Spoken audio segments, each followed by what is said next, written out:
good morning, afternoon, or evening. I just realised it depends what time you're watching. Today's view is much the same as before. You have the picture frame behind that came with this door when I moved into this place. You have the medieval torture chamber device thingy just inching its way onto screen, and above you can see the door has one of those window things which has been blocked up on this side by cardboard and on the other side by Sun newspaper articles. Looks like they're from about 1970s. So that's nice. Right, anyway, enough of that. Just thought I'd set the scene for you. Right, so, yeah, just the books, really. I'm going to have a quick go over of my current reading books. Now, I don't know about anyone else, but I have a little formula. Like, there's certain types of books I like to have on the go, if that makes sense. I like to have 3 different areas covered, so I usually have this going. It doesn't mean I obviously read all 3 in one go, in one day rather, but I just like to have these around on my bedside table, if you like. So I like to have one autobiography or biography, but I prefer autobiographies where possible.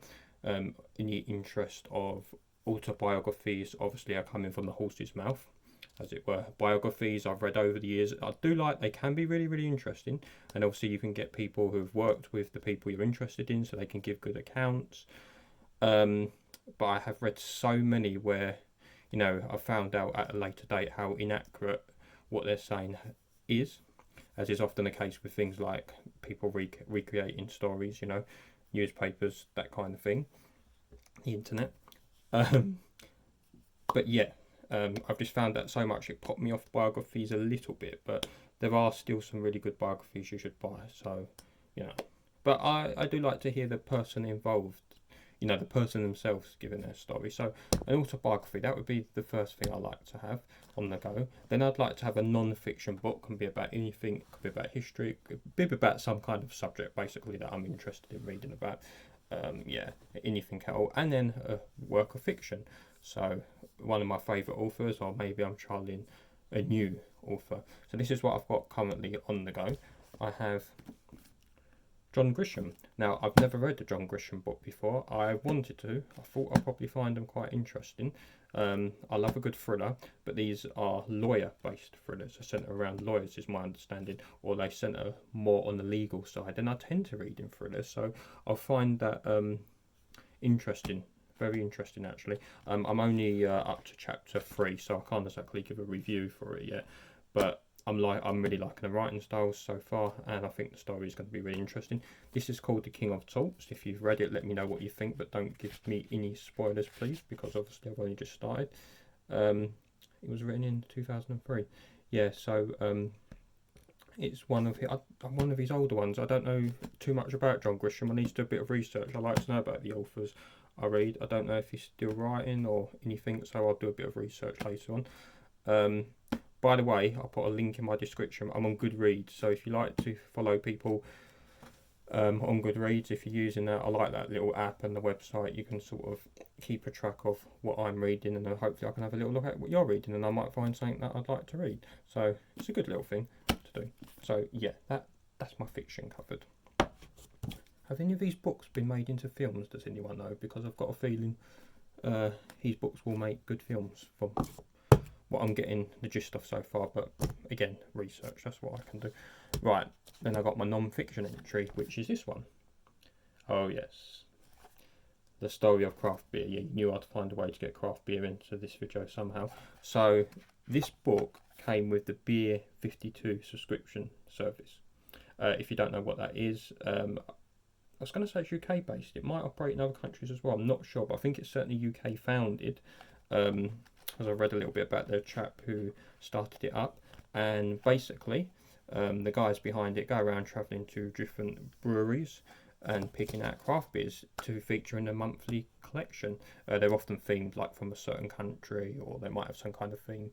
You get a certain amount of beers depending on how big your subscription package is that you choose.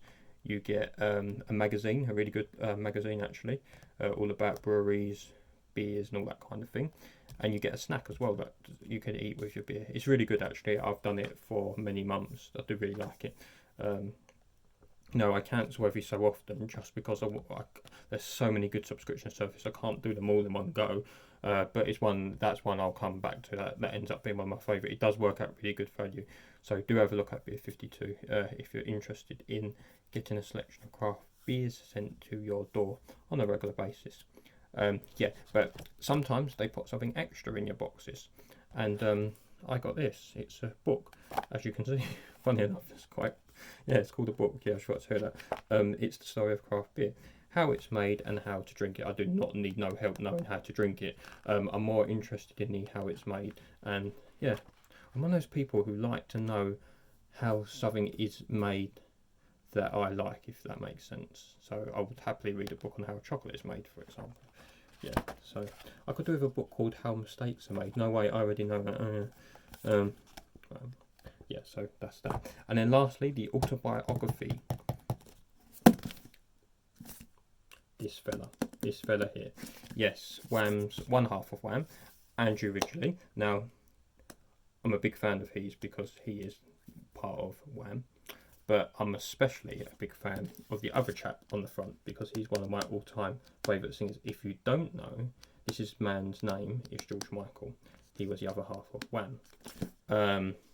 But not only that, he had a slightly successful and big solo career. And by slightly, I'm obviously underplaying it a little bit. Obviously, his solo career massively overtook Wham after a certain level, after it got to a certain stage. But yeah, I liked Wham, but like George Michael's solo stuff even more.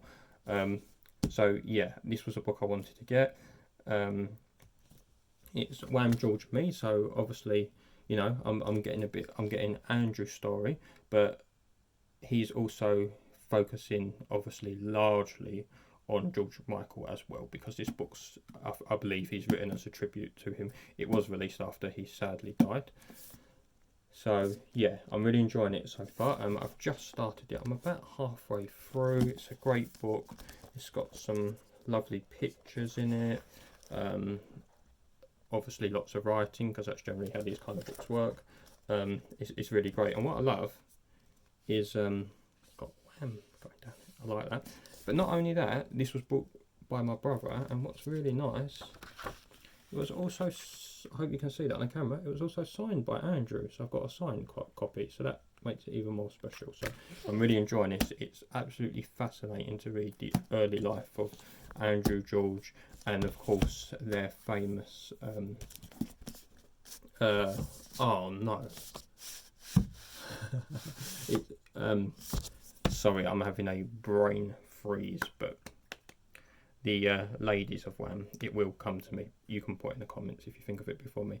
I've literally just been reading about them and it's gone from my head, but if you know Wham, you'll know who I'm talking about. Yes, it's interesting to read all about their lives. It really is. The early days up until the more recent days. So I'm really enjoying that. And yeah, that's my 3 books I've currently got on the go. So you can let me know yours on the comments below if you want. And as I've read a bit more of them, I'll probably go a bit more into a detailed review, maybe release a review for a few. So I'm trying to do this a bit more regularly, this kind of thing. I'll see you next time, and who knows what scenery I'll have behind. I'll make it even more interesting next time, I promise.